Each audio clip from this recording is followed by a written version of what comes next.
मध्य भाग में सुंदर सुंदर कमल खिले थे। इस जलाशय के सुंदर और निर्मल जल को देखकर ही राजा का मन प्रसन्न हो गया था और वह अपना सारा श्रम और क्लांति भूल गया था। सभी अपने अपने अश्वों से उतर गए और उन्हें जलाशय के किनारे के वृक्षों से बांधकर विश्राम करने लगे। थकावट दूर होने पर सबने सरोवर में स्नान किया और मध्य संध्योपासना करके भोजन किया। भोजन प्रांत राजा अपने अनुचरों सहित सरोवर के वृक्षों की छाया में विश्राम करने लगे। राजा ने रात्रि उसे सरोवर के तट पर बिताने का निर्णय लिया। भोजन करने और मसाले जलाने के बाद राजा और कुछ सेवक सो गए और कुछ पहरा देने लगे। रात्रि के द्वितीय पहर में जंगली शुक्रों का एक बड़ा सा दल उस सरोवर पर आया। शुक्रों ने जल में घुसकर सरोवर के कमलों का जी भरकर भक्षण किया और जल पीकर अपनी भूख व प्यास मिटाई। सरोवर के जल और कमलों से सूखकर दल अपनी भूख और प्यास शांत कर लौटने लगे। तभी उन पर राजा के शिकारी दल तथा सैनिकों ने अचानक तलवारों, भालों तथा बाणों से भयंकर आक्रमण कर दिया। अनेकों शूकर मारे गए। इससे राजा के अनुचरों, शिकारियों तथा सैनिकों में प्रसन्नता की लहर दौड़ गई।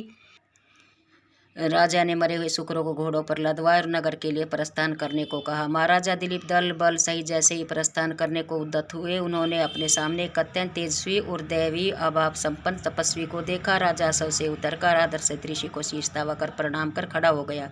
यह तपस्वी और कोई नहीं, महर्षि बैखानस थे, जिन्होंने अपनी उग्र तपस्या तथा व्रतों की दिव्य शक्ति द्वारा महर्षि पद प्राप्त किया था। महर्षि बैखानस ने राजा के बहुमूल्य वस्त्र आभूषणों को सचेतित दल बल को पहने ही देखकर राजा होने का अनुमान लगा लिया था। महर्षि ने गंभीर स्वर में कहा, राजन, इस पवित्र और संपूर्ण व्रत युक्त माह में आप इन वन्य प्राणियों का संहार कर रहे हैं। यह बड़े ही खेद और दुख की बात है। यदि आप जैसे श्रेष्ठ राजा भी मांस, मदिरा और मृगया में लिप्त बने रहेंगे तो संसार का क्या होगा। साथ ही आपको स्वर्ग की प्राप्ति कैसे होगी।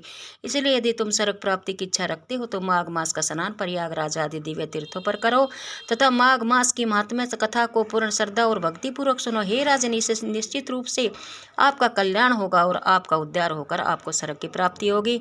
इति श्री पद्म पुराणे माघ महात्म्य प्रथम अध्याय समाप्तम। बोलो विष्णु भगवान की जय।